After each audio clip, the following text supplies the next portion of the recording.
Hello everyone, welcome back to another episode of Adventures Through the Mind. I'm your host, as always, James W. Jesso. This podcast is brought to you by listeners like yourself via donations over PayPal or cryptocurrency, as well as the generous support of my patrons on Patreon.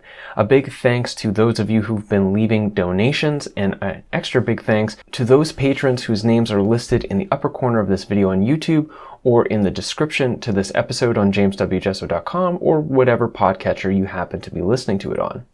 If you would like to become a patron of the show or leave a one-time donation, I certainly, most definitely invite you to do so, and you can do so by checking out the links contained in the description to this episode on whatever podcatcher you're listening to this on, YouTube, or at jameswjesso.com.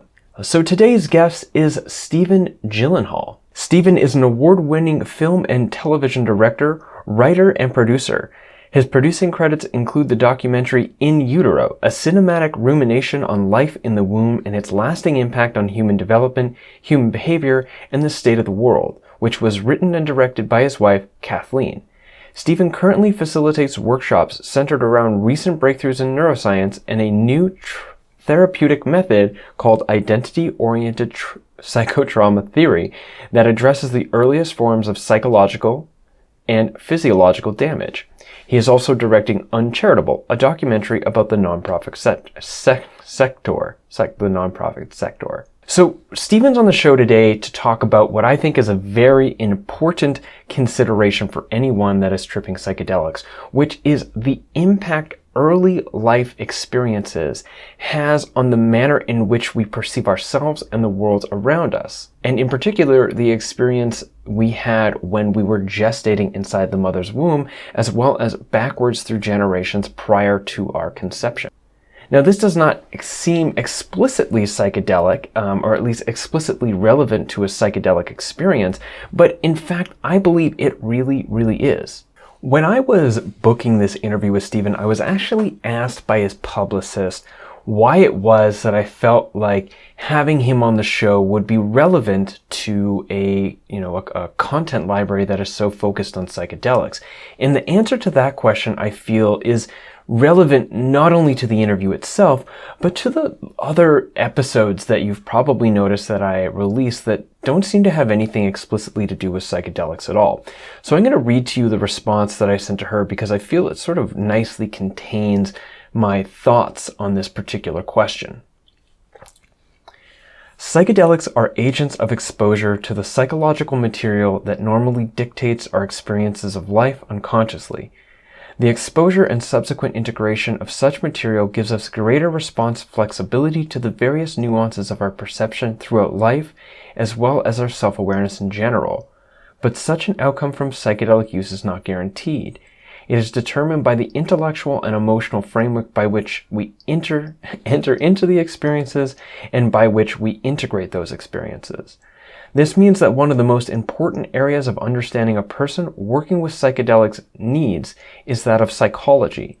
Even more specific from there, the subdomain of developmental psychology, especially as it relates to intergenerational trauma and limbic memory, is, I believe, a vital topic for cultivating not only self-awareness that contributes to a higher quality of life, but also to psychedelic literacy in general. That is why I think Stephen talking on In Utero would be so beneficial to my audience and my content as a whole. And it still is why I feel that this conversation, this interview with Stephen, is so positively contributing to the larger psychedelic discourse and my content as a whole. Not only that, I just really enjoyed my conversation with Stephen, and I think you're going to enjoy it too. So without much further ado, here is my conversation with Stephen Gyllenhaal on Adventures Through the Mind. Stephen Gyllenhaal, welcome to Adventures Through the Mind. Thank you. A pleasure. It's a pleasure to be here. So I recently watched the documentary that you produced that was directed by your wife, Kathleen, called In Utero. And right.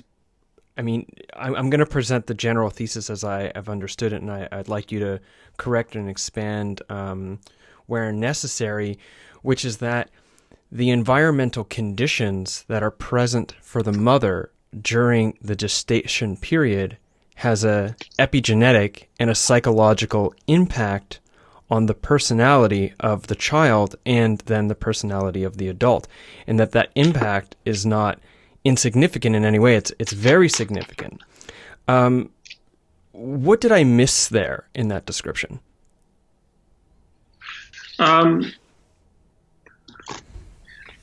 Nothing really. For those who don't know what epigenetics are, I would say it's a tremendous amount of research, scientific research has gone into the realization that we are not our genetics. Genetics can be turned on and off by environment. So while you're an unborn baby and you're developing from conception onwards, the effects are as profound as anything else that's growing. A tiny plant doesn't have enough soil, or is stepped on, whatever, has a massive effect on what happens later on for the rest of the plant's life. And it's equally true with human beings. In fact, it's even more true because humans are so profoundly complex. Mm-hmm. This documentary is actually presents a fairly large set of complex and important ideas. So I really kind of wrestled for a little while with how to, what angle of approach to go into this with you. And I'm still not sure because it's such a big thing. We've never spoken before. But maybe one question I know that came up for me when I was thinking about the content of this documentary is, what degree of influence does the environment of the womb, the uteral environment, play on the personality, the psychology of a child, but also as an adult being, and why? Well, I think one of the things that Gabor Mate talks about in the film is that every emotion has a chemical correlate. So you don't feel joy as a human being without there being a chemical aspect to that. Or fear, cortisol, all the various, combinations of chemicals. We have our feelings in our body. They're felt in our body, and our body is a very complicated combination of chemicals which shift and change, depending upon feelings. So there are two things happening in utero. One are just the plain old chemicals that are moving between mother and child through the umbilical cord. And, there's been a lot of evidence about that. You don't want to drink too much alcohol or alcohol at all. You want to be very careful about whatever you ingest. And I think most people are clearer about that than they were, let's say, 20, 30, 40 years ago. But it's equally true with whatever the emotions the mother is feeling, because those do have a chemical correlate and they go into the child. And because the child, depending upon the size from conception onwards, is so much smaller, the impact of that chemistry can be very profound. And this is an area where, we spend millions, even billions of dollars on all different issues, not so much on pregnancy and mothers as we do in a lot of other areas. So there's a lot more research that needs to be done to understand.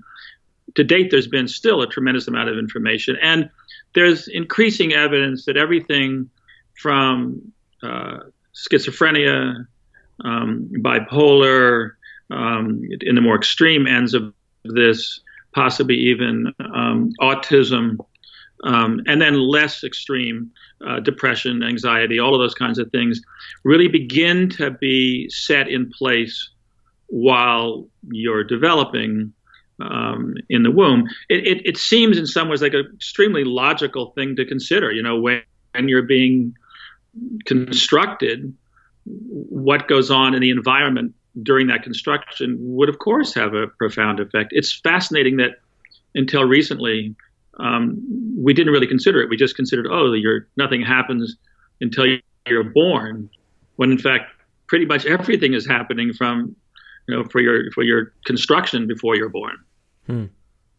Hmm. And there's some really, we'll say, just biological medicine that we can point to there that seems very clear to point out. For example, like you said, the uteral environment is the environment that the fetus is assessing and organizing its biological and genetic development around. And so any type of biological agents, such as cortisol, which is a stress hormone, or oxytocin, which is, whatever, the cuddle hormone, that those would be part of the environmental conditions that this developing fetus would organize itself around. And there's evidence to suggest that a high cortisol environment for a fetus would then activate some sort of genetic response that makes it so that the fetus is more likely to trigger a threat response. The brain of a person is more likely to trigger a threat response later. So a high stress uteral environment would then contribute to an increasing likelihood for a person to have stress related illnesses because of a hyperactive stress response system. And that's I think that, I'm sorry. No, please. No, go ahead, finish. I'm sorry. Okay, well, I was going to say that feels fairly easy to point to and say, oh yeah, well that makes sense because it's got like the materialistic science stamp of approval. But you make some other suggestions in the film that I think might be a little bit harder for people to bring on board, but to me felt very intuitive, which is that there's obviously this genetic biological component, but that there's a component wherein there's a psychological impact that then carries around in the subconscious of the person for the rest of their lives. I would love to hear what you wanted to interject with, and then I'd also love for you to explain a little bit about how uteral environment and very early life situations can contribute to a person's perception of themselves and perception of reality. Well, I think first, we live in a culture which leans heavily on science and scientific methodology. And I have found in my life, as I've moved increasingly from being an artist, a filmmaker, and a poet, whatever, into being a scientist, because I've actually moved from doing narrative films in Hollywood to producing this documentary, and in fact have now set up an institute in Los Angeles called the Institute for Identity Development, which is looking at self-examination, self-exploration from a psychological methodology that comes out of Germany and Scandinavia, which really is able to get back to early childhood, early infancy, even some in utero experiences. And I can get into that later and we can discuss it. But I think when we begin to move into these areas, it's critical to, in my mind, it's critical to, as much as possible, stay as close as you can to scientific methodology, because it's so easy to go off into, just faith and pure intuition, which I think are valuable as sort of pioneers into the unknown. But we want to keep bringing ourselves back as much as possible to things that can be proven. So what's going on in psychology and in these areas has been enough research to go that a tremendous amount of psychological experiences do have a foundation in chemistry. And I think sometimes we lean on it too much, but that's there. And so we can start to look at things, for instance, and it talks about it in the film, where a mother who has been very stressed in her life and is stressed during the pregnancy delivers a child who is pretty stressed.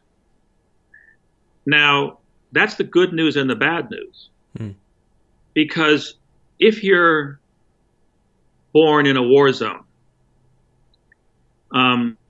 and there's a lot of evidence around this right now. A mother who is dealing with war, highly stressed, highly attentive to dangers around her, that goes into the unborn child, and that child is prepared for a war zone.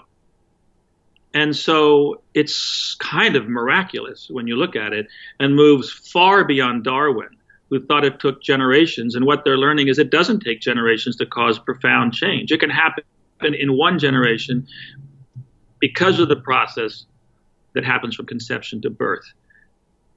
The problem with that is that, the good news is that wars don't always last forever. Mm-hmm. So that when a child is conceived and experiences its time in the womb during a war zone and in war, and the mother is highly activated to do that, and the war is over, that child is prepared for war, and so is not prepared for peace.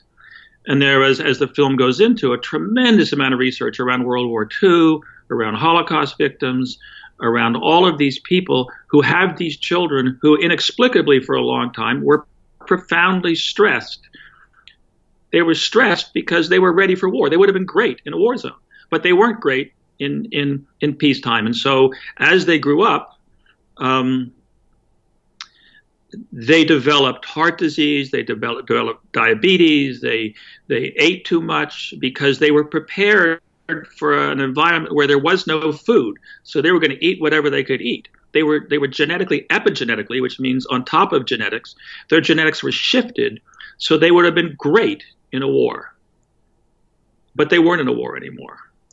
Now, what's fascinating about all this, and again, there's a tremendous amount of scientific research, which I want to keep leaning on, that this epigenetic shift, this shifting of the genetics, continued into another generation. So particularly with Holocaust victims and their grandchildren and their great-grandchildren, the same dynamics to deal with being in a concentration camp, for instance, existed 2-3 generations later. And it was really unclear until a number of the people in the film really began to put the links together, and there's been more and more confirmation of this, which brings us into the whole other issue during pregnancy, was transgenerational trauma, which means if your grandparents were in a war, actively in war, or had a natural disaster happen and during that period of time, the grandmother was pregnant, you're going to have inexplicable feelings of anxiety that seem inappropriate. But if you had been living in a time of natural disasters or in a time of war, it wouldn't be inappropriate at all. You'd be terrific. So anyway, that sort of in a nutshell is what's really emerging from the sciences. Mm-hmm. Mm-hmm. Yeah, I am a big fan of Stanislav Grof, and his perinatal psychology is something I'd like to ask you a little bit about later if we get to it. But one of the things that he talks about is that one of the greatest challenges the ego can face is not suffering, but the suffering that emerges with an incongruence between inner emotional tendencies and outer social context. And so if a child is born adapted, ready for war, and there's no war, well, the war still exists inside of them, and they'll eventually either wage that war onto themselves or generate and contribute to scenarios that basically bring the war to their own life, but maybe more on a social, emotional, like an emotional social integrity rather than an actual war zone. Yeah, I think that's very true. I think that we see that a lot. I think that they project war all around them. For instance, this is just a hypothesis. Someone walks up to you. You've been epigenetically prepared for someone walking up to you and possibly shooting you. That was the experience of your grandmother, but you're experiencing an aspect of that in your epigenetic structure, and so you're afraid of the person. And it makes all the sense in the world from a from a biological point of view, passing it down from generation to generation to survive. It doesn't make sense in reality. So one of the big questions, which is not answered in the film and which we've been exploring since then, is, okay, how do you unravel this? Mm-hmm. And I want to get there, but let's just table that for a minute, because you had mentioned there's these extreme situations that contribute to extreme results. But then there's less extreme situations. I mean, most regular people in the modern world, we'll say in the modern Western world anyways, depending on where they live, is not growing up in a war zone. And yet they're having this same impact of transgenerational trauma, as you call it, and also the impact of we'll say an unfriendly or a stressed or a troubled uteral environment.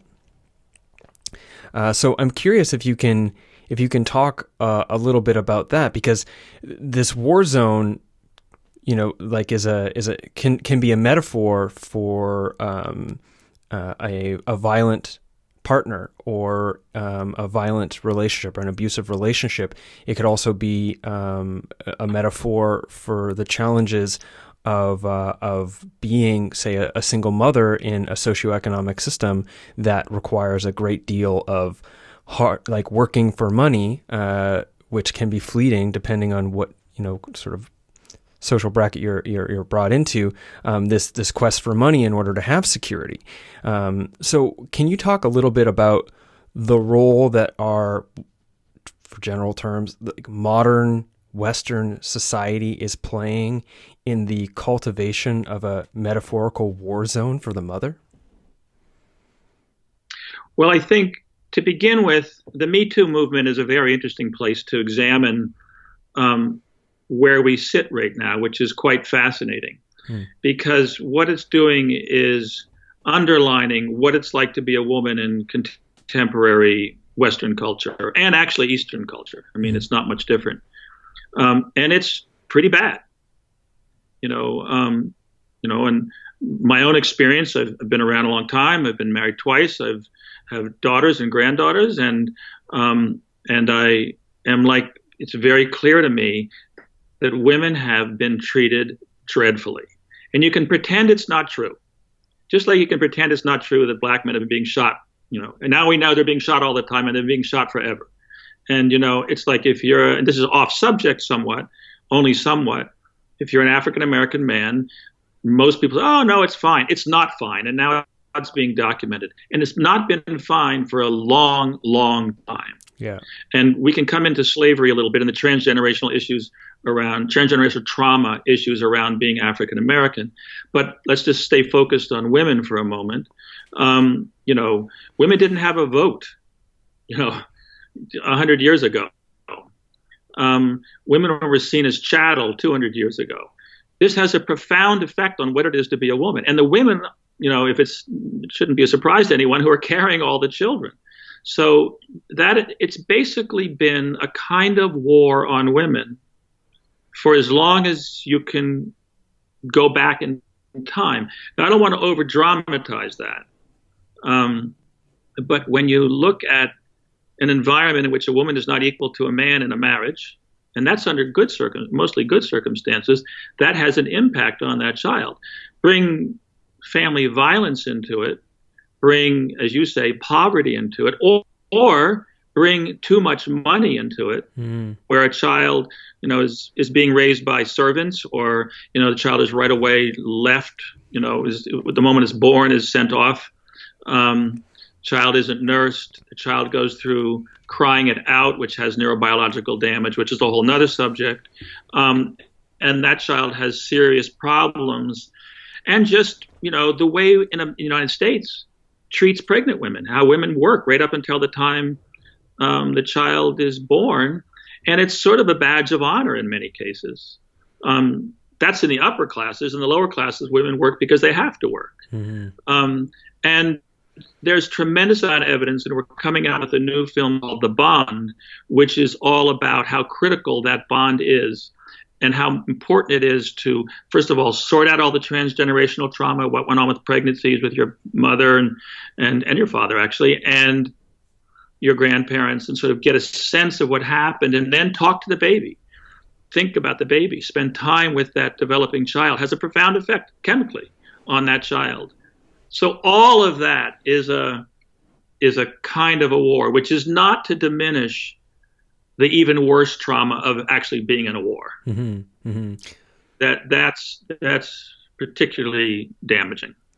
Yeah, I think it was the metaphor that I'm about to say is from Viktor Frankl in his book. I think it's called Man's Search for Meaning, and it's something like it doesn't necessarily matter what the trauma is, because trauma for each person is trauma. It's all smoke in a room, and for one person, their trauma might be might be war zone, and for another person, their trauma might be abandonment, and the relative impact of that is still significant on the person, although the relative impact comparatively might say, oh, well, one person's issues aren't as serious as the other. It's important to recognize that for each individual person suffering from the impact of trauma, that trauma is their trauma and is significant, regardless of how traumatized other people are. And I'm more comfortable having Viktor Frankl say that than me, because he, of course, suffered from profound trauma. I think that's true. I think also as you get into how complex a human being is, whether a trauma happens in the first trimester, the second trimester, or the third trimester also has impact. And there's a lot of evidence about that right now. And I've been dealing with a couple of people who in adult life have had major car accidents, but while they were in utero, had some kind of trauma happen early on in the pregnancy, and it's almost as if it echoed it, and it happened in a couple of cases, which is fascinating. I want to come back to Groth a little bit. Sure, yeah, let's go there. Because I think he was one of the pioneers, and is still one of the pioneers in this field. And he, at first I think he got a tremendous amount of data by using LSD, which was then outlawed. And then he got into heavy breathing as a strategy for getting back to early, birth experiences, and maybe even some in utero experiences, although I think he focused mainly on the trauma of birth. And as an example about the trauma of birth, if the experience while being an unborn child is a relatively positive one, or is a positive one, and that's very possible too. So it's unusual, I think, in our culture now, but it is possible. Then the birth experience is not traumatic. The mother and child has a connection. The child is strong and capable, and the birth experience actually can become a kind of triumph.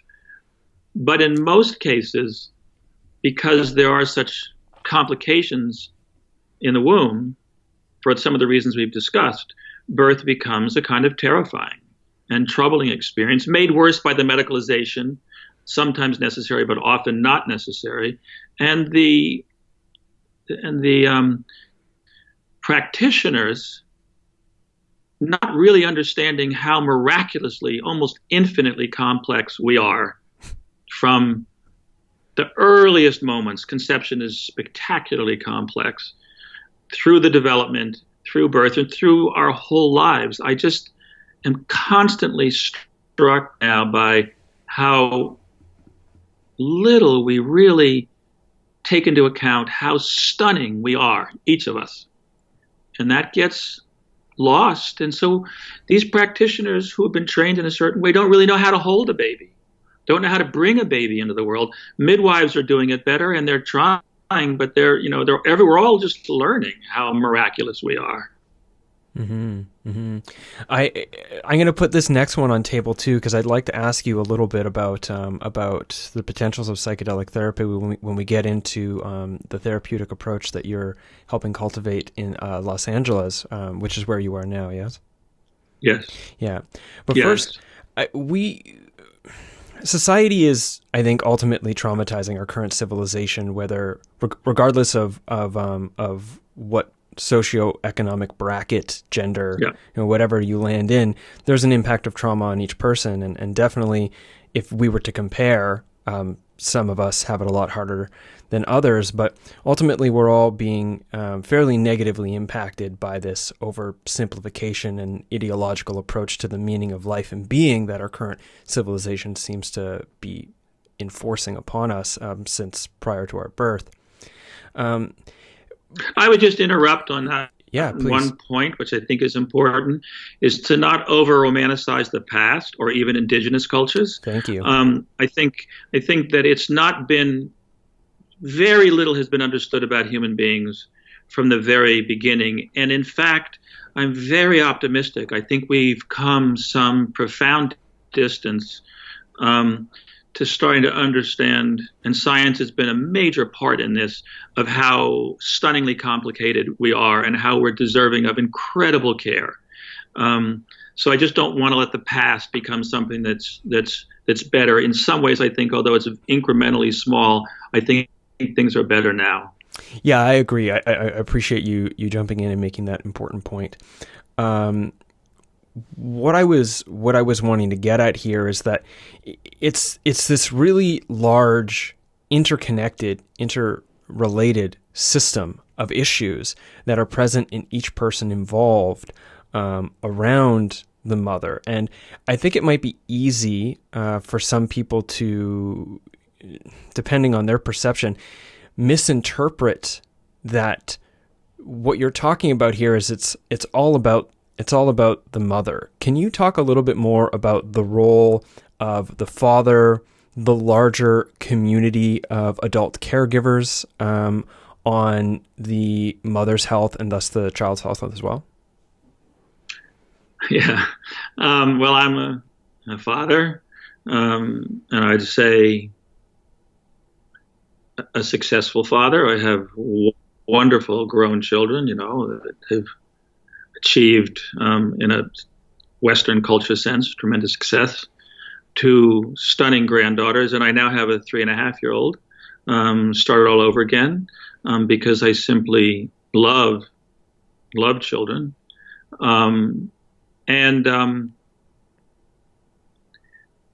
think we have to be aware, when we look at science, that the mother is, I can't even put it into words how astonishingly important a mother is. How everything really does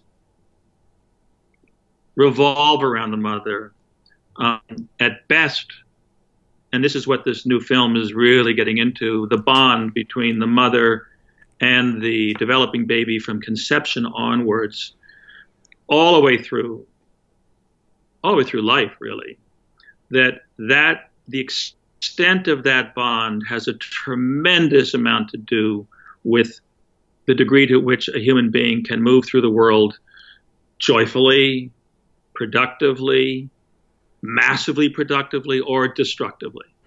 And I don't want to understate that importance. Now, as a father and a grandfather, I haven't always been the greatest, to be honest. I mean, I was in the movie business, and that took me away a lot, and I think there are implications around that I am attempting to address.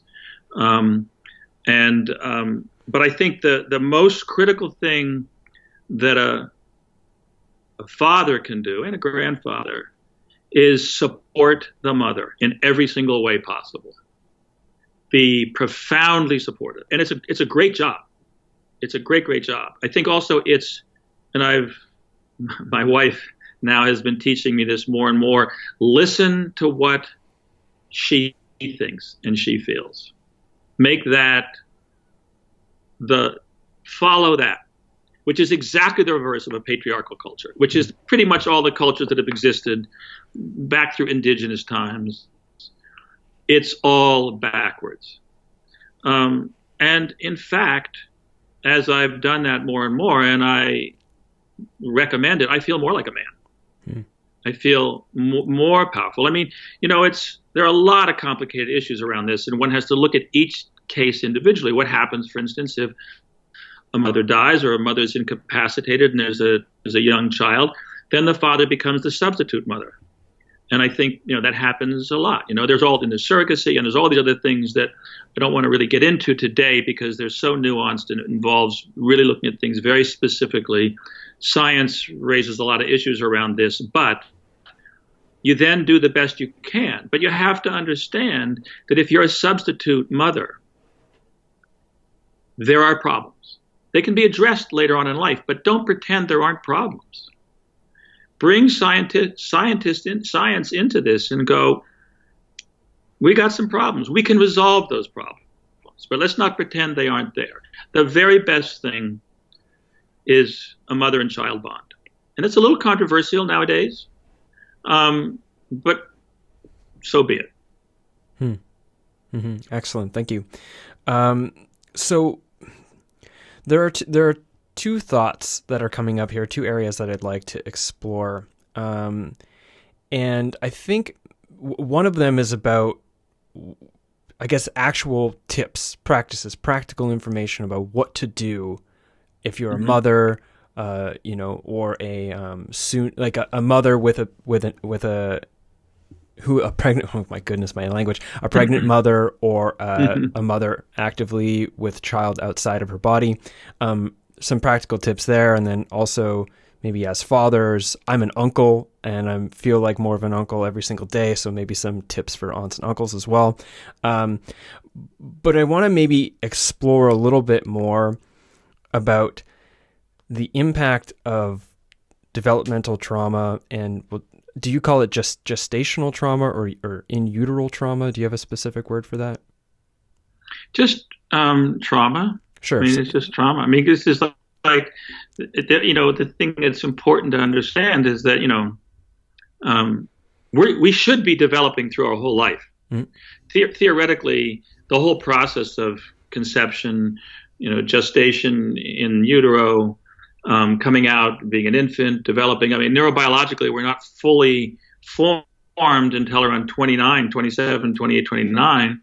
And then the other things start to happen. And I'm experiencing them as I get older. Mm-hmm. But those are also processes of development. I mean, as your body starts to shift, theoretically, I think you are in literature and cultures have talked about this for a long time. Move towards wisdom. You can't use your muscles anymore. You've got to move towards wisdom. So the whole process is development. So I think that just because you're unborn, you're no less a human being. Certainly after 12 to 14 weeks, one of the things that is not in the film because it was too complicated to bring up is that the first part of the brain that comes online is the most sophisticated part. Not the reptilian part, but the most sophisticated part. They don't understand why yet, but that's what comes online. They think it might have to do with the fact that the unborn child needs management. So very sophisticated aspects of the brain come on. So it's feeling and it's making sort of decisions that are very instinctive, but from a very, very early stage. So I would just call it trauma. Excellent. Great. So where I was going with that is, and again, anything I say, if it isn't correct or it needs some clarification, please jump in there. But where I was going with this is that where we're traumatized is where we're stuck developmentally, at least psychologically. And so given that the issues of trauma that happen in utero as well as in early life has not been really properly recognized, or at least the context that breeds it has not been recognized socially or culturally until at least quite recently.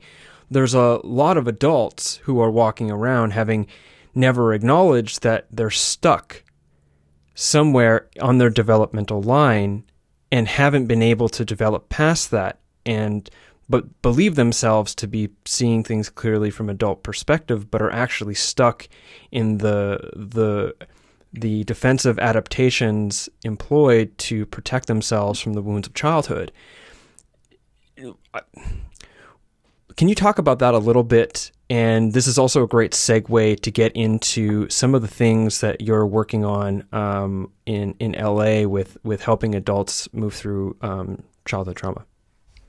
Yeah, I think there's a a lot of research that's been done in the last 25 years around trauma, PTSD, veterans. That really started back in World War I and has been slowly developing. The military uses it somewhat, not as much as they should, because they're strapped in their own way and they have their own mental approaches. But they've actually been, in many ways, advanced in the training. So there's a lot of information about PTSD and trauma, like war zone, in war zones again, which can be applied to early trauma.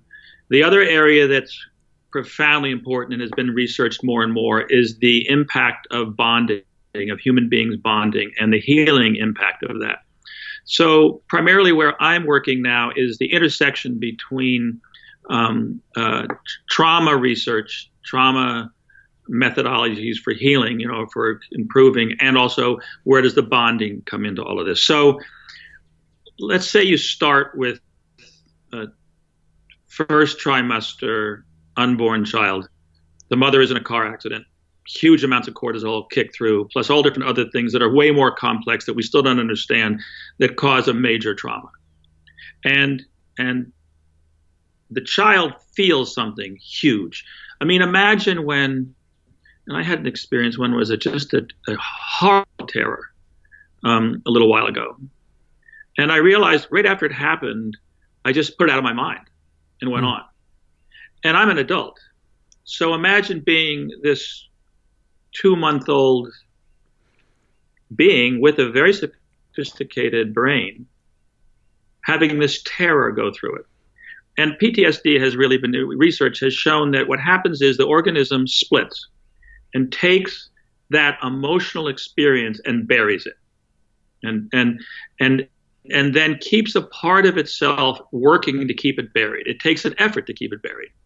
And there's biological metaphors for that as well, around wounds and things like that. But that part is buried. But it's now an organism with some trauma in it. Then there's another trauma at, something happens, a screaming fight with the husband or a mother or a father or whatever at the last trimester.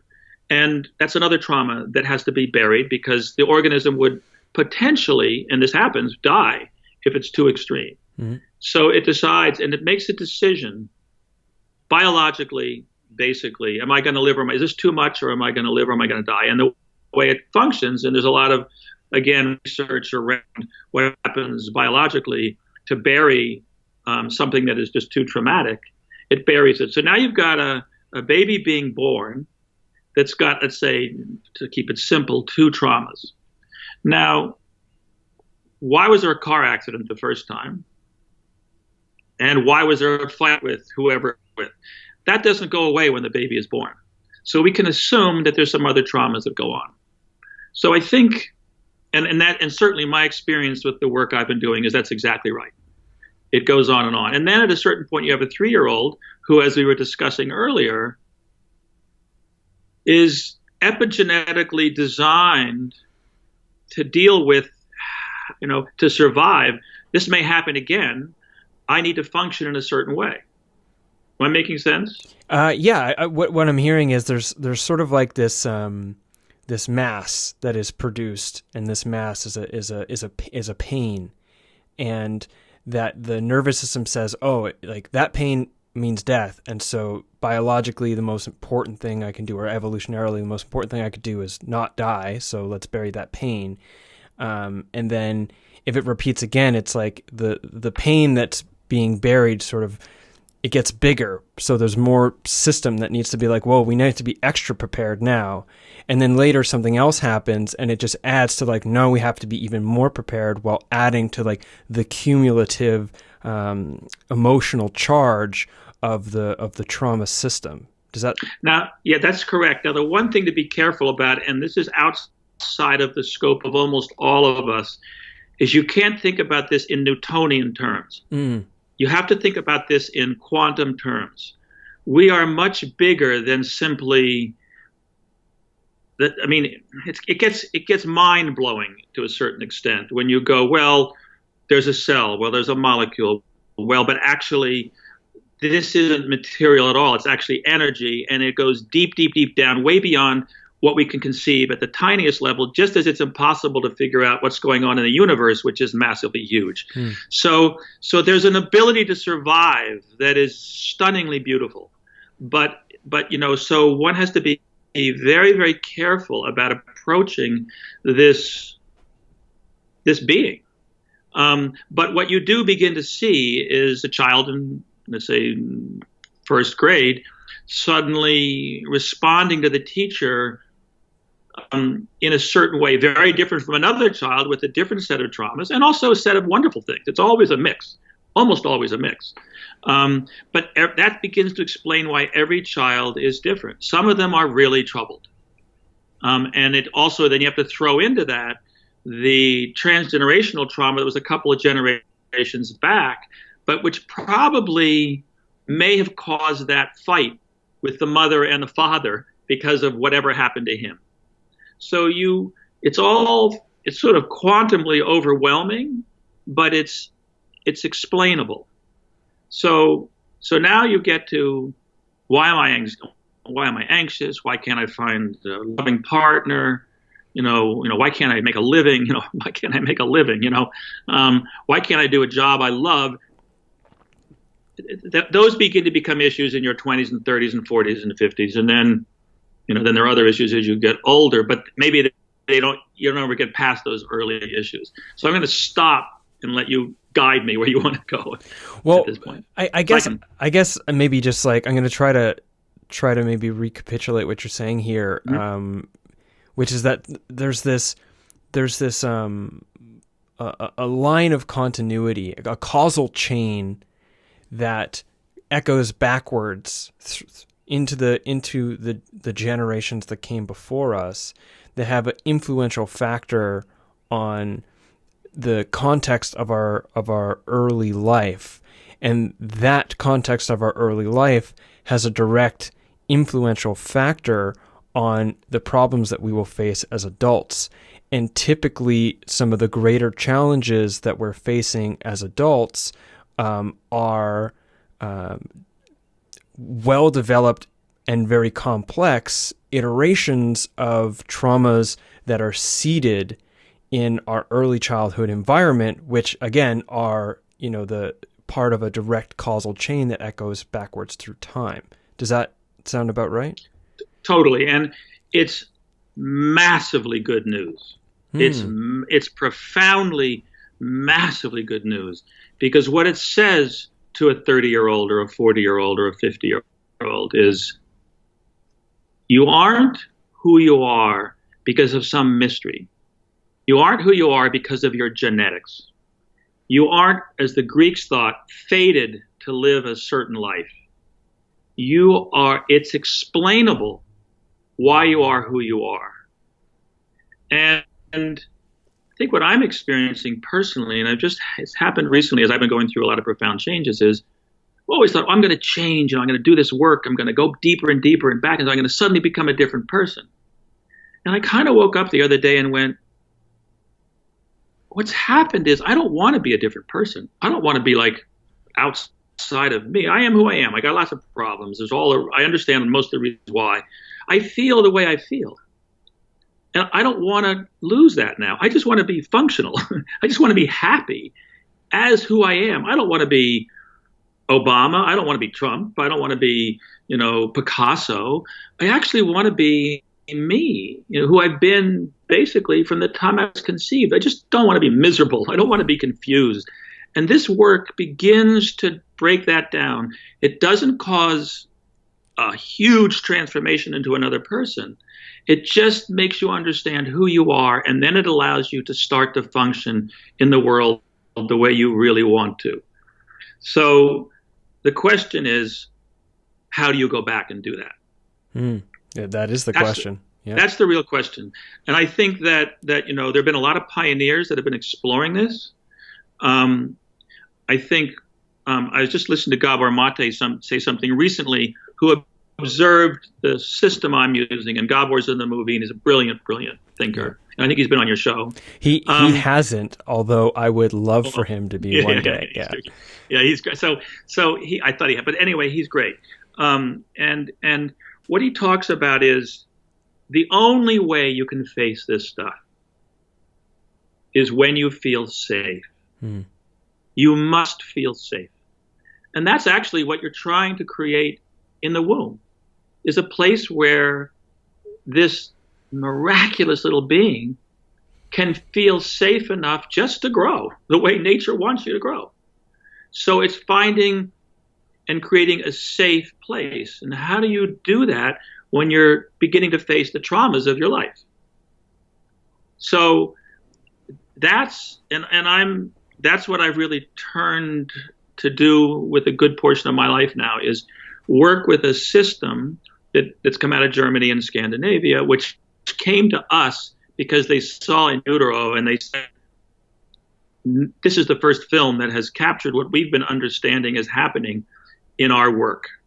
It's group therapy, and it really comes out of a combination of, well, it comes out of family constellations, which Bert Hellinger uncovered while we're working with the Zulus in South Africa, where he was originally going to convert them and then went, whoa, wait a minute, they've got this much more together than I do.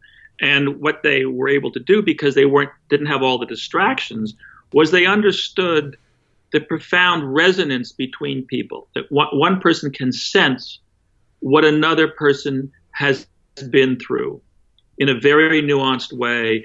And there's no clear evidence, I would hypothesize that the bond between the mother and the child, where there's a physical connection, but there's also these other connections, is the kind of prototype for where that starts. Mm-hmm. But that has to happen in a safe way. And that's hard. That's hard to achieve. It's doable. I think, Groff, the problem with, and we can kind of get into pharmaceuticals and all of that, I think there was a danger. I mean, tremendous evidence that he pulled together around birth trauma using LSD, but I think there was a lot of trauma there too. And I think the breathing also, you get the evidence, but it doesn't mean the person's healing because it's not a safe environment. So how do you create a safe, really, really safe, loving environment for an adult? There's also the issue, which is what this newest film was about, the bond, which is let's get to the mothers when they're pregnant or when they're thinking about getting pregnant and get them doing the things, some of the techniques that make it possible in this stressful world to make it a safe place for that developing fetus, that developing unborn child.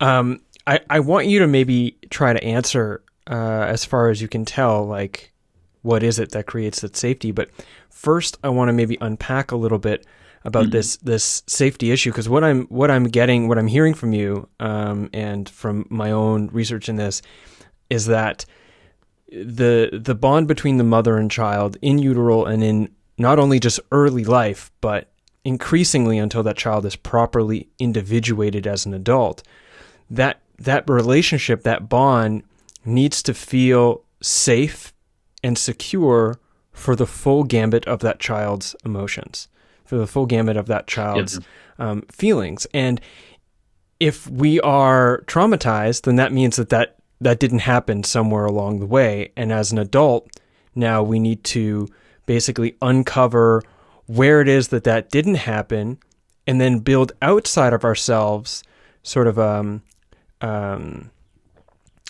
like a proxy womb. Maybe that's not the right way to describe it, but sort of like a representation of the womb, or of the nest, a safe, secure environment for, those feelings to be held, so that we can ultimately be able to nourish what we were lacking as children, so that frozen developmental process can unfold, and in that process develop a capacity for us to then provide that onto ourselves, so that we become properly individuated. We become to a place where we can nurture and support ourselves, and not be codependent upon others. And in that proper individuation, we can be healthier members of our community and have healthier relationships, because I'm not trying to go all like forging off into the West lone wolf style here, but I mean that individuation is important, because then you can be a truly healthy contributing factor to a truly healthy interdependent, good integrity community. Does that sound about right? Yeah, and I'm glad you sort of brought up that, I was very involved for a long time in adult children of alcoholics, and because my parents were alcoholics, and there was all of this, don't be codependent, it's like we are dependent on other people. We that's what human beings are. We need other human beings. We just don't need to bleed into each other. We don't need to be, we don't need to be lost in other people. It's learning how to have. It's learning how to go from being an unborn child, where you are kind of totally symbiotically connected with this person, and you have to go back and kind of start to clean those things up, to being someone who's separate, who has loving relationships, who has friendships, who not just, and I think the one piece I would add to what you were saying is, and what I'm seeing is, there is as much to be gained by sorting out your own stuff and taking care of yourself as there is by being there for some other people. Great. As long as you don't drown in the other people. It's like it seems to happen at the same time, particularly when you're doing kind of group therapy, which we can either get into now, or people can check out my website and sort of begin to explore what I'm getting to. But I think it's important to understand, and I think this is a problem with Western culture and contemporary culture, an area where we have fallen behind the past. Things don't happen overnight. Change doesn't happen overnight. Take joy and have a sense of triumph about it happening slowly. I had somebody say in one of my called constellations this past week, I'm okay with not being okay. And that to me was like, if one can hold on to that, which is not always easy, I'm okay with not being okay. Then you're okay. Then life isn't bad, even as if everything is wrong. And then slowly you can begin to take on the challenges that make it better and better. Well, that's and part of that. You can work your way back through the traumas. Sorry to interrupt. That's part of that Okay. proper mother bond, right? When you can say I'm okay with being not okay, what you've done is you've put yourself in a situation where you have a capacity to hold yourself in security for the full gambit of your emotional experience, which was what was lacking for a whole, myriad of different potential reasons in the childhood development. This brings up one other very, very important thing in this journey, and that is mothers, as I've said, biologically, psychologically, spiritually, although spiritual is a word I want to be careful with, but I also don't want to leave out of the picture, because at the very least the universe is massive, and you'd better stay attentive to that. And the molecular universe is also massive, so let's stay open to all of that. But the mother is profoundly important. But there is the temptation to demonize the mother for, my mother did this wrong, my mother did that wrong. The deeper you get into this work, the more that goes away. The more you also begin to see where your mother was brave, where your mother, or I can take my mother as an example, an alcoholic, had drug problems. I began to see her family and where she came from, and also being a woman after World War II, and a husband who had PTSD and all these things, was profoundly brave, even as she was massively damaging. Not because she wanted to be. She didn't have any understanding. And these women in the past who've caused so much damage for whatever reason, so much of it not their fault and some of it their fault, were trying generally to do the best they could do. And they need to be celebrated, and they need to be honored. And as we go deeper into the psychological, spiritual, and biological damage that was done, we need to still stay attentive to a sense of gratitude. Mm-hmm. Yeah, I think that's really important. Men whose work I follow pretty deeply is Mark Wolin. He works with family constellation and inherited family trauma. And one of the things that he talks about is that you're never going to heal as long as you hold on to a victim narrative where your parent was your aggressor, and that the healing comes when you can acknowledge the things that they did, both good and bad, the things that they didn't do, both good and bad, in equal acknowledgement. That to recognize that, yeah, there was a lot of love that they didn't give, but they didn't give that because they couldn't give that. Yeah. And what they could give, they gave as much as they could. And so to be able to acknowledge that, yeah, they made a lot of mistakes and messed me up, and yeah, they did a lot to make sure that I was as loved as they were able of loving me, and that where they damaged me was not their fault. Like, they're not actually to blame. They were grappling with stuff just as I'm grappling with stuff. They made mistakes that injured me just like I've made mistakes that have injured others. And that if you look at the complexity of dynamics that contributes to the trauma of just one person, it's quick. It gets to a point where you have to acknowledge that really no one's to blame. Every individual person is responsible for their actions. But when it comes to trauma, there isn't a particular person to blame for it. I mean, developmental trauma, maybe they might get. I think the one thing I know Mark, and I'm very, very fond of Mark. I mean, I think, I think he brings a tremendous amount to this narrative. But as a father and a grandfather, I think there's a very, very important place to communicate with one's children and one's grandchildren about what we did wrong. Mm-hmm.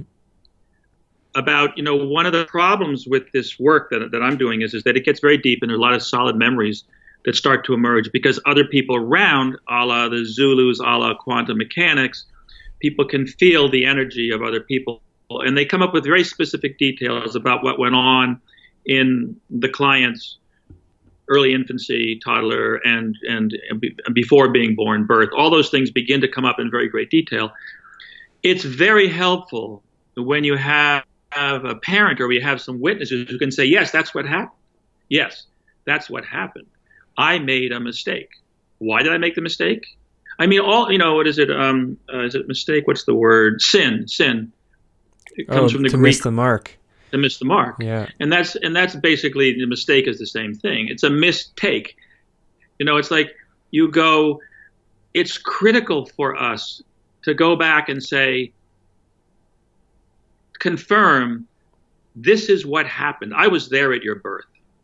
I remember your birth.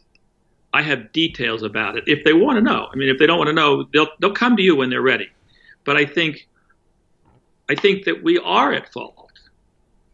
That's part of what the previous generation. That's what the part where you go, okay, so a woman is pregnant.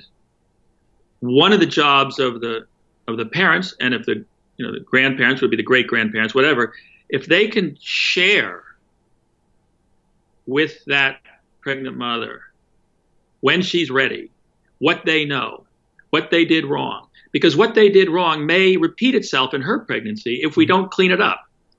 So I think coming to solutions, one solution is that both the expectant mother and the expectant father go back as much as they can and search their history for what the pregnancies that were in the families, what they were about. So, for instance, as an example, there's a lot of evidence now is that if you are a child who was in a womb where there were 3 miscarriages, you're in a womb where there has been death, where there's literally been a death. And that resonates in the biology of that woman. Women don't talk about it. I've been through some miscarriages. They are death. Mm-hmm. They're death. They're profoundly, and you talk with any women who really will talk about it, it's devastating. Mm-hmm. And it's so are completely abortions. suppressed in our culture.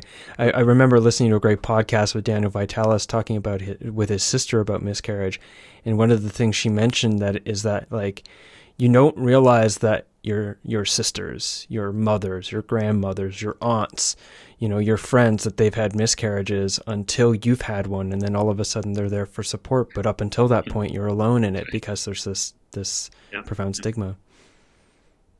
And I think one of the things to also consider doing is that if you're pregnant, you find yourself pregnant, don't wait until you're confirmed everything's okay. Let a few people know. So if there is a miscarriage, you can go for some comfort, because then that womb and that being is being allowed to grieve, is allowed to heal, is allowed to weep, is allowed to share it. And then when that child does come later on, it's in a womb that has wisdom in it. I mean, if that's the right word biologically to use, but I think it is, because I think you can't separate Franz Rupert, who I work with a lot out of Germany, and he's the method that I'm working on is called IOPT, which is a kind of a combination of a bunch of different things. But he says, how do he put it? He says, don't ever say I have a body.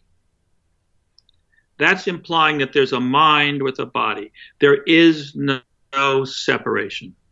It's all one thing. So the spiritual, which I will talk about again with some reservations, psychological and biological are all completely interconnected. And any sense that there's a separation is living something that's false. So whatever one can do on the level of having had a miscarriage before a child, try and address it and process that. Also try and go back and see your relatives and talk with your relatives and ask them what your own, when you were in womb, was like, what it was like for them. So you begin to get a sense of the history of it. And then as uncles and aunts and parents and grandparents, be available.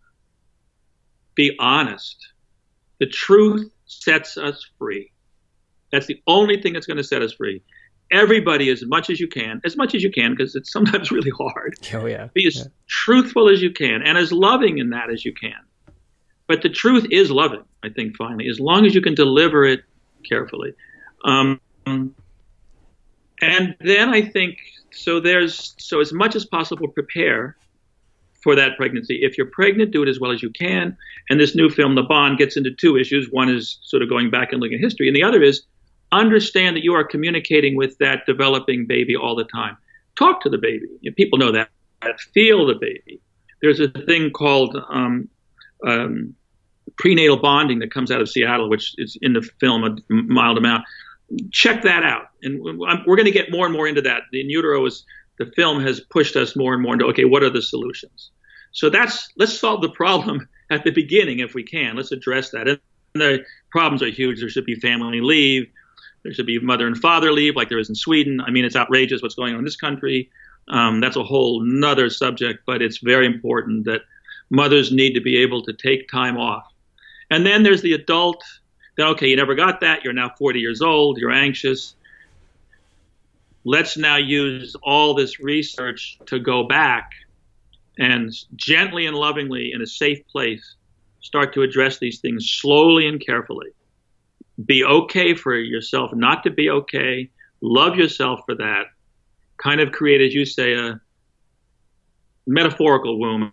I'd be careful about getting too specific about that, but start to play with that and start to clean it up. And then as you clean it up, you become an adult who, when a friend of yours or a child or whatever is pregnant, be there a little bit. Always open the door for a pregnant woman. Always. Particularly a pregnant woman with a child. Be aware of pregnant women. All of us can do that. It's hard being pregnant. Open a door, smile, do the things that all those things help. Those are just little things, but they help. So. Yeah, that's excellent. That was one of the questions I wanted to get into later, because though there was some solutions or positive perspective offered at the end of In Utero, really left me wondering, so what now? Like, what do we do? And those are some great suggestions. And in honor of time, and like you had mentioned, there are a lot of just nuances. I could pick, what about this scenario? What about this scenario? Yeah. So we'll leave that. But I want to, before we end the interview, I want to unpack a little bit more about the treatment of adults, in particular, two aspects. One, what it means to create a safe space, and two, just your thoughts around psychedelics. And I'll ask those separately because I have a very particular way I'd like to form the psychedelic question. Right. So with regards to safety and building safe spaces for people, I think, and this has been a big point of discussion in my community here in Kitchener, which is just sort of a stone's throw from Toronto, and the safe space movement is really strong around here. And sometimes I think that safe spaces get misrepresented. The intention is good, but there's this misrepresentation, this misunderstanding that a safe space means a space where nobody can be made to feel upset, that there's no behaviors or words that are spoken that could possibly upset another person, which feels almost impossible, especially for traumatized people, because the safer an environment gets, the more a person's guards will go down and the more likely their vulnerable parts are going to be triggered, or at least from my perspective. So maybe you can either, first off, correct me if you feel like I'm off base here, but unpack what you mean when you say building a safe space for people inside of a group context.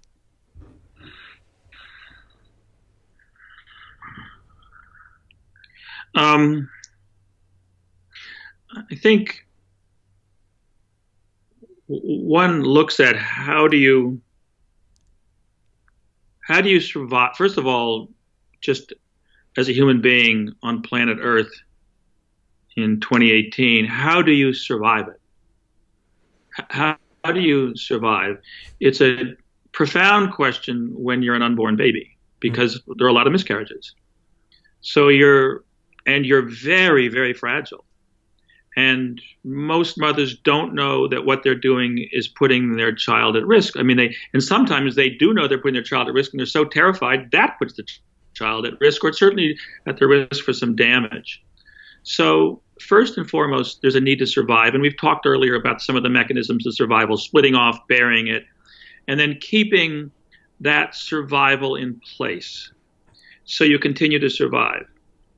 I've come to understand that I'm new to the field of self-examination on a formal level in setting up this institute, because I've been a filmmaker up until this last about 6 months.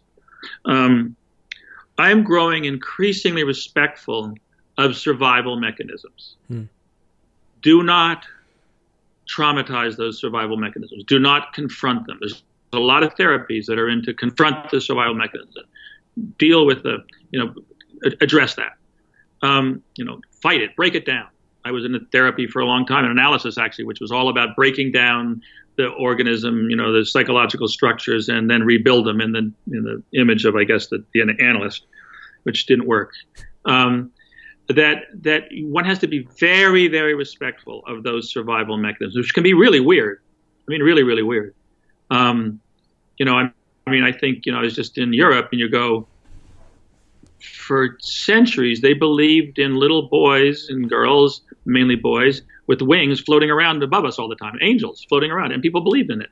Now you look at this beautiful images and all that, but we don't really believe in that anymore. It just goes, well, that's just not really realistic. Well, if you're spiritual, you believe in certain things, but not little beautiful babies running around with wings. But this was right after the Black Plague. And people needed whatever they could get just to make it through the day and deal with all its, transgenerational trauma of that. So give them angels with wings. Give them all these things to help them get through it. But then slowly begin to examine that, and we have as a civilization, we've moved beyond that. So I think a safe place is being attentive to survival methods, the survival strategies, but be aware that they may not be all that safe. I mean, I've come to a conclusion that in a strange way, as one is protecting what it is you're experiencing, which is the self, which is the identity, when you're protecting that and things get so bad and it's so at risk, and you're feeling so horrible in your life and so confused, you have no tools for understanding why that is, suicide becomes a form of survival. You're going to survive with what it is you are by killing yourself. Now, that's it's obviously a very extreme example, and we've talked about a lot of extreme examples here, but there are graduations of that in which the survival strategy is unsafe. But you've got to go really carefully about that, and you've got to trust the client. I mean, I believe more and more, listen. If you're a therapist, or if you're what I am, which is a facilitator, because this is an uncertified form of self-examination, listen really, really carefully. Be really, really gentle, and let the being guide you, and slowly begin to remove. One survival strategy: I won't talk to anybody because it's just too painful. Well, at a certain point, not talking to anybody becomes dangerous. So you have to slowly help the person get to talking to somebody. I'm thinking figure out a way to do it. I'm seeing this this metaphor coming up about the trauma being this wound, okay, or I was thinking a tiger. It's like a wounded tiger or something, but you put a cage around it, like you put these walls up to protect it. But eventually, as it grows and it grows and it grows, it actually becomes dangerous onto itself, and now you're trapped inside with it. Does that how does that metaphor fit? The metaphor fits, except that the mind of a human being is more complex and nuanced, and both more possible, I guess, more damaged, but also more capable of healing than a tiger. So that you have to speak to the tiger or the person inside that cage and have them guide you how to get out. As an example, and most people will not have seen the film, but obviously I recommend that they do see In Utero. There's an issue I have with the film, which is the concept of the imprint, in which, as it was when we were learning about it, which is now all over the world, this imprint neurobiologically, epigenetically, and psychologically, it's a term that's being used. It implies that there is this helpless organism which is imprinted with something. And we sort of talk about trauma. There's a trauma that comes in and shocks the organism, and that's what's going on. That's not what's going on. What's going on is a trauma has come at the organism, and the organism decides how to address that. Do I die? Is it too much? Do I repress it this way? Do I do this? The organism, first biologically, psychologically, spiritually, are all tangled up in each other. It makes a decision as to how to handle it, which means the organism had the dynamics. The human being has the dynamics within it to address trauma. So you don't want to get in the way of that dynamic. You want to speak to that tiger, which is really an incredibly complicated human being, and gently, through dreams, through resonating with other people, through whatever they come up with, let them say, I'm ready to take that bar down, but no more. Just want to see a little bit over there. And then slowly it begins to come down. Now I'm honestly new to this. I've been trained by some of the best people in the world now. Luckily, I'm a white guy, and I've have the capability of doing things a lot of people don't have. I'm very privileged. So I've had tremendous training in this stuff. Let's tune in a year and I'll talk more about this. But I'm finding that that's the solution. Let the client lead the way. Yeah, excellent. I do some facilitation myself for mostly people who are struggling with the impact of having gone through a very painful psychedelic experience. And oh wow, I feel embarrassed, but I just gapped on what I was going to say. It's okay. All right, either it'll come back or it won't. Let's move on to the next question. Whew, okay. So it's fine. You can cut that out and then you can reshoot it later. Just like add it in. All right, so let's go into this. There it was. Okay, that to build a space, to help co-create a space wherein the person who's coming to talk with me that's struggling with their experience, that there's an invitation for the natural healing intelligence of the organism to unfold unhindered. Not to go in and dismantle things, to take things apart, to fix stuff, to break stuff, but just whatever context needs to happen within certain limitations that enable that natural healing intelligence to unfold unhindered. And it sounds to me like that's something that you're sort of leaning into as well. No, yeah. I'm okay to not be okay. Mm-hmm. I'm okay to not be okay, and then that begins to allow nature to come back into the picture. Mm-hmm. So let's, again, in the interest of time, this is fantastic conversation, Stephen. Thank you. Let's finish off. I want to ask this question about psychedelics. You mentioned there were some harmful elements there with Groff's work with the exposure of trauma and the unsafe scenarios, including in breath work. And there's some consideration too. I mean, Carl Jung said, beware of unearned wisdom, and psychedelics definitely confront us with what's there, whether or not we're ready for it. And if we're not ready for it, it can be profoundly troubling. Yeah. There's also some fairly good anecdotal and even some neurobiological evidence that the ingestion of things like LSD and psilocybin can contribute to a brain state that's very similar to ones that are present in childhood. Now, I don't want to use one fMRI study to try to justify some sort of concept that may or may not have base, but anecdotally, people talk about going back to the womb. They talk about going back to a regressive child place. So there's a good possibility there for accessing those stuck energies. And then there's also a really good possibility that might happen outside of a safe context, and end up actually just profoundly hindering a person or degrading their quality of life, making something worse before it was even bad. Right. I mean, I kind of think I just got my ideas out. I'm not sure where the question is, but I'd love for you to speak on this too. I know LA, in California, the psychedelic scene, the psychedelic therapy scene is really strong for the research and such. What are your thoughts on what's happening with psychedelic therapy? And from your experience facilitating these group sessions, what type of advice would you have, or perspectives that you have around the potentials as well as the potential benefits as well as the potential dangers of psychedelics being incorporated into trauma therapy? Well, first of all, I don't know the science behind it and the research that's going on. It's not an area that I've put my focus. So I can't speak to it as an expert.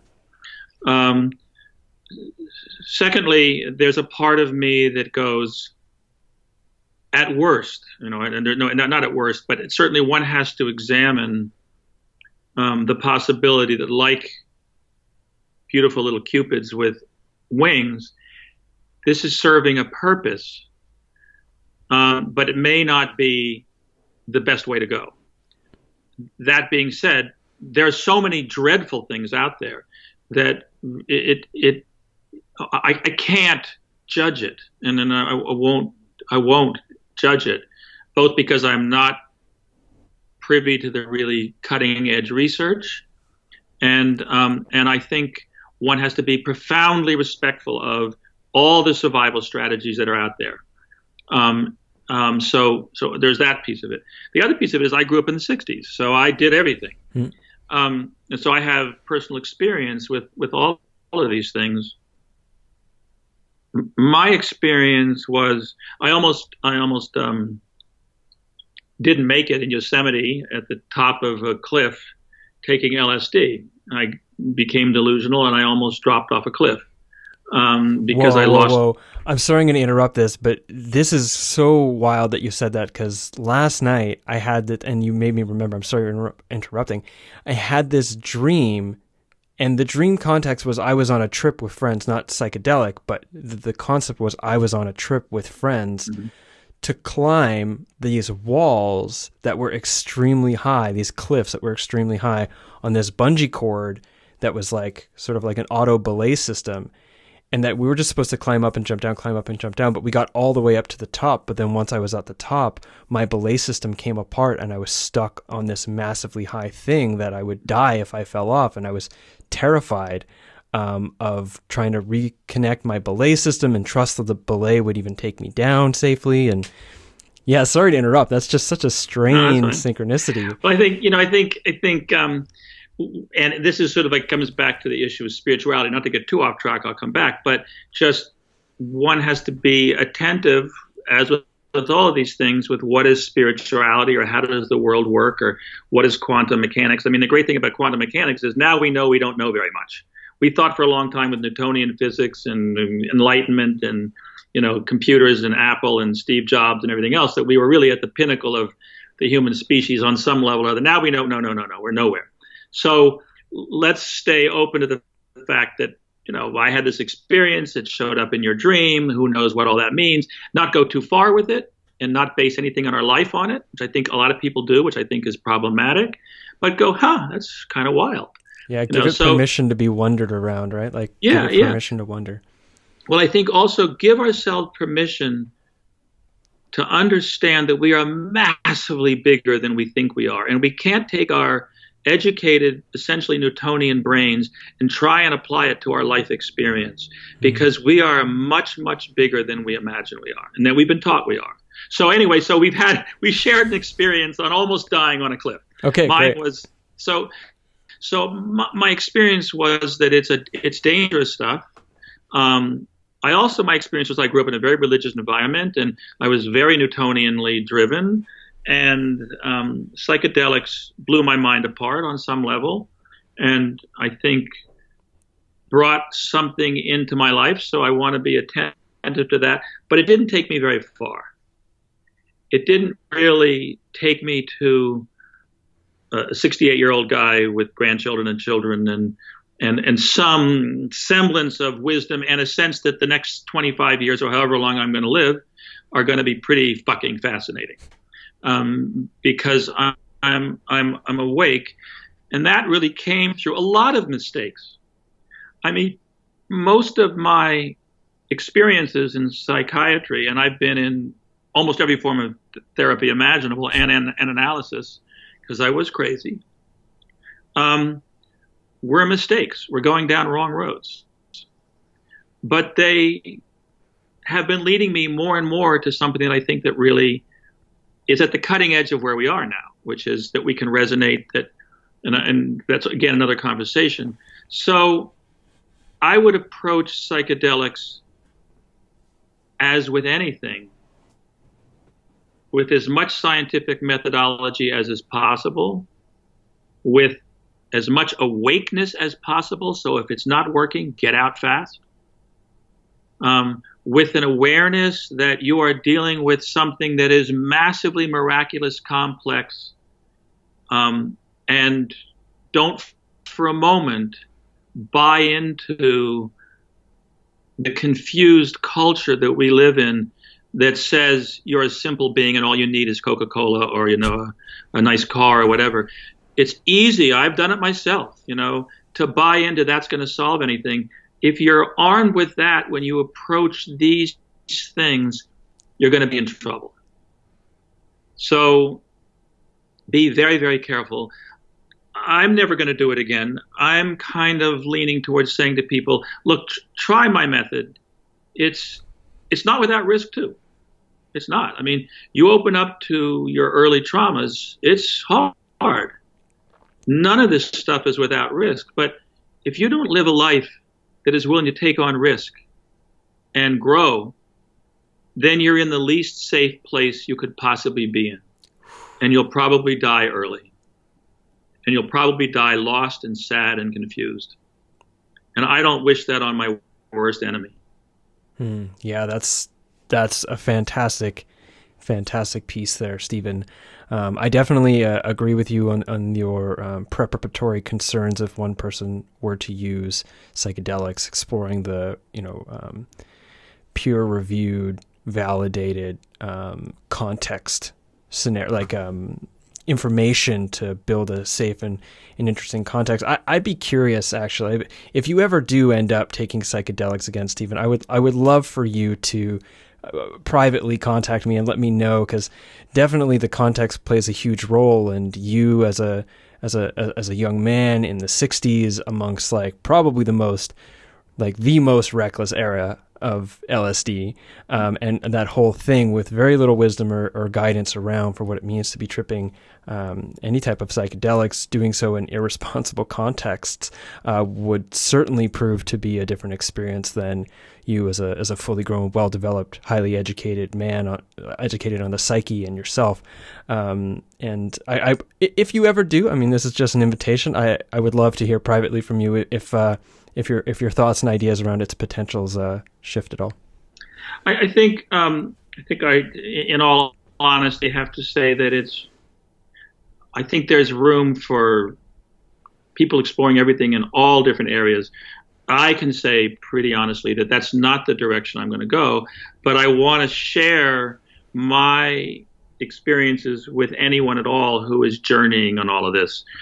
I'm finding that the work that I'm doing, which is astonishing and is connected to indigenous healing, in which 5 or 6 of us with someone who is really trying to figure out what they want, the fact that I can experience what went on in their childhood, for instance, or toddler or infancy or even in utero, I can experience that, and this gets confirmed by responsible adults around, brings a chemistry into my being that is not far from what I experienced when I was doing drugs as a young man, and that it is transformative. And I think it's closer to nature, from my experience, than indigenous people have used various forms of chemistry, but I think it's closer to real nature. But I'm going to have to prove that, and I'll work on it for the rest of my life, and we'll continue to have conversations from, I think, that perspective.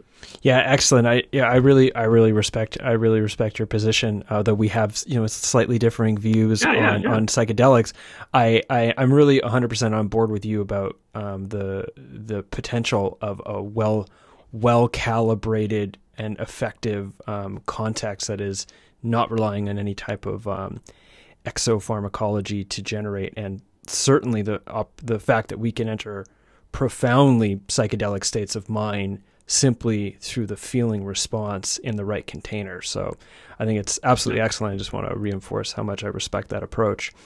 Stephen, thank you very much for being on the show today. Pleasure. For the listeners, where can they find out more about your work, your upcoming documentaries, and where can they watch In Utero? Well, In Utero can be watched on our site, inutero.com. Just look up In Utero, and you'll get first the album, the Nirvana album, and then you'll find us, just In Utero, the film, and you'll find that there. Most of the information is there. We're self-distributing it because we had a fancy distributor doing it. We were making no money on it, and it was on all the Netflix and blah blah blah and all these things, and they were taking all the money, and we couldn't get any of the emails. So we decided we're trying to create a community. So we took it off of all that. So it's only on our website right now. It's kind of expensive. I'm trying to pay back the cost of it. I'll give you a secret. Maybe what we can do is we can get a discount for your listeners. That'd be excellent. I'll include it in the outro, which I record in post-production. And you should talk with Simona, and she'll set that up. My assistant will get that worked out so they can get that. And then the bond, which is going to be out in the next couple of months, which is for pregnant women, really designed for pregnant women, very much gentler than In Utero, because In Utero is tough. There's elements of In Utero that are tough. Yeah. This is much gentler. And then within the next 2 years, there'll be an additional film which really goes into much more detail about how you solve this. That's our next film. Sounds like an excellent trilogy. So that's So I think also you can get all. So you go to In Utero, the film. Look up that, and also you can go to either IOPT USA or the Institute for Identity Development to see what I'm working on in terms of this therapy. I assume you have a newsletter, maybe a Twitter feed that you'd like to promote here? I'm not so good at that right now. And actually, I've been very careful. I mean, this is just between you and I. I really wanted to take the first 6 months of setting this up to be sure it was working before I started really marketing it. So there's all the Twitter feeds and everything. You can get that from. I'm terrible at this. You can maybe do it underneath. Simona has all that stuff. I'll make sure to seek it out. Okay. That's in utero, and Yeah. then she can give you some information on IOPT. But I've been very careful not to over market it. But come June 1st, it's going to be starting to be seriously marketed, because I then feel confident that everything's in place to really market this, everywhere. Great. Well, by just between you and me, I hope you meant just between you and me and all the people who are listening. It'll be fairly close to June. I'll plan it that way, that this gets released so that it doesn't strangely overlap. And for the listeners, I will make sure that all the links that Stephen has just offered and not yet offered, but I will be available at the show notes to this episode at jameswjesso.com. Stephen, thanks for being on the show. A real pleasure. Really, really a pleasure. And cut. Thank you for tuning in to another episode of Adventures Through the Mind. If you liked it and you're watching it on YouTube, give it a thumbs up. Either way, please share it with a friend or a few friends, or, just on the public, semi-public domain of your social media walls, wherever they might be. You can also further support the show by leaving me a one-time donation via PayPal or cryptocurrency, or by becoming my patron on Patreon. That financial support is really, really helpful to the development, sustainability, and growth of this show. So I thank you deeply for supporting it. As in accordance to when this interview is released, I am just soon going to be heading out on a European travel speaking tour, and we'll be catching several interviews on the road, in person, face-to-face, in video, and I'm really, really excited about that. And your financial support is not only going to help me get to those different places to interview those people, but also help me invest in and replace, if broken, or repair the technology that I need in order to do that. And I'm really looking forward to that, and I'm really grateful to everyone who has helped support the funding of this project as a whole, the Adventures Through the Mind, and specifically the project of getting on-location interviews this summer. Again, links to supporting the show financially are contained in the description to this episode. You can find, regardless of whether or not you support the show financially, please do follow me on social media at James W. Jesso on Facebook, Twitter, and Instagram. Especially Instagram if you're really interested in what's going to be happening with me this summer on tour, because I love travel blogging on Instagram. Anyways, that's it for now. I'll see you on the next episode of Adventures Through the Mind. Take care.